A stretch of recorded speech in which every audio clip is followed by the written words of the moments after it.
He signed a 3.5-year contract with Derby and admits it's one of the biggest challenges of his career. The chairman called me yesterday. It was the first time I spoke to him ever. I'm very impressed with him, despite what some people might think. We're not all friends. So the first time I spoke to him was yesterday, and it happened really, really quickly.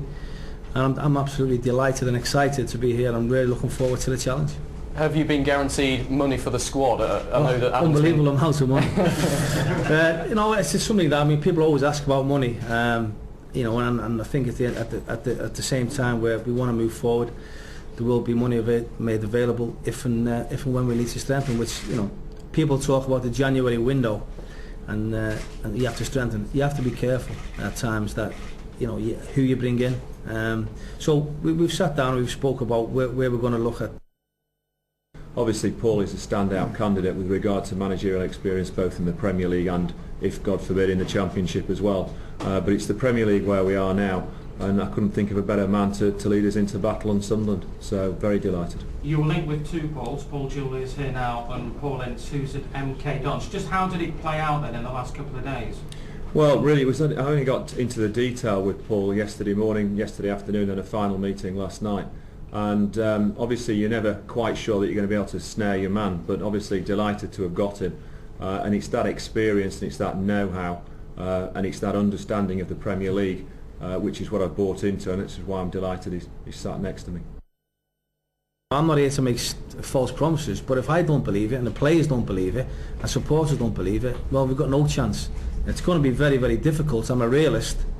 But I'm not here to raise the white flag with 20 odd games to go. It's going to be difficult, but we're not adrift, you know. And I'm sure the players will be disappointed in their points tally at the moment.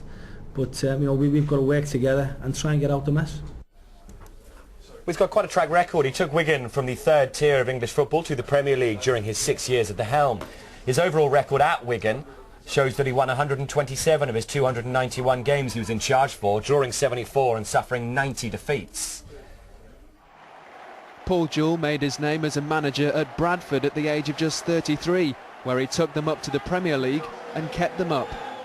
Jewell struggled in his next job at Sheffield Wednesday, lasting just 8 months, sacked with Wednesday near the bottom of the old First Division.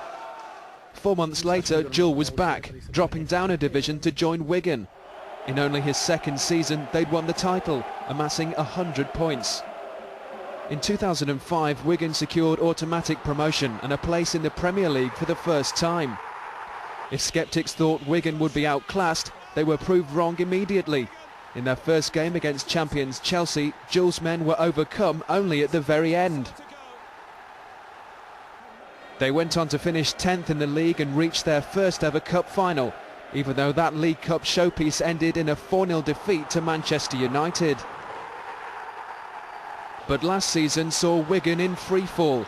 A 9-game losing streak plunged them into a relegation scrap. And Jewell was in trouble with the authorities, facing an FA charge.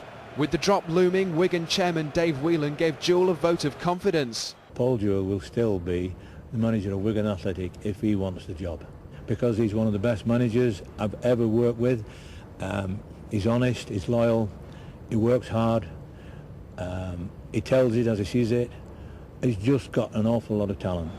The season was to end in a final day survival, but having kept Wigan from going down, Jewell was out.